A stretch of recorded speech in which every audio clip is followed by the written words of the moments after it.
Kaya, ito na po.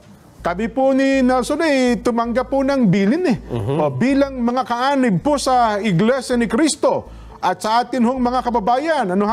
Dahil po dyan, mga kababayan at mga kapatid sa Iglesia, ang mga kapatid po sa Iglesia ay naghahanda, Nelson. Ulitin ko po ang mga kapatid po sa Iglesia ay naghahanda na magsagawa po ng rally.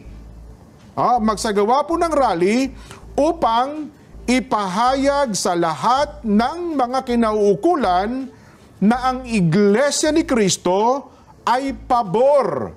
Pabor po sa opinyon ng Pangulong Bongbong Marcos na hindi sumang-ayon sa isinusulong ng ilang sektor na impeachment. Dahil maraming problema ang ating bansa na dapat pong unahin ng ating pamahalaan. Ang Iglesia ni Cristo po ay para sa kapayapaan. Ayaw namin, ayaw po natin sa anumang uri ng kaguluhan na manggagaling sa kanino mang panig. Ngayon pa lamang po, mga kababayan, ay nag-uorganisa na po ang mga lokal sa buong iglesia para magkaroon ng mga malalaking pagtitipon.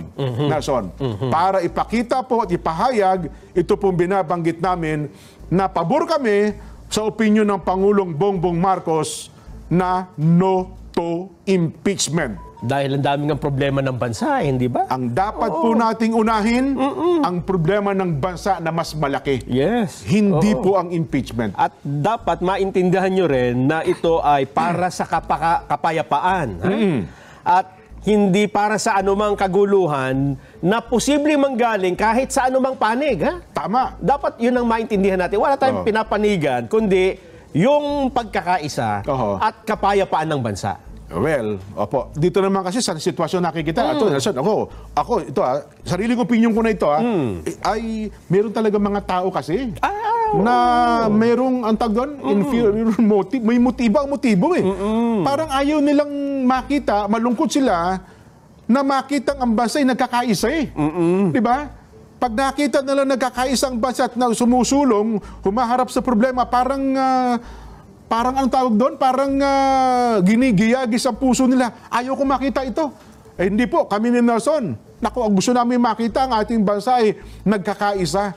Diba? Hinaharap po ang mas malaking problema. Hindi po itong impeachment. Totoo yan. Para magkaroon na rin tayo ng pagkakataon na harapin talaga. Ano ang problema ng bansa natin? Hindi ba? Ayan. Kung araw-araw kayo na sumusubaybay dito, kabisadong nyo na. Hindi po ba? Na number one, ang mahal ng bilihin.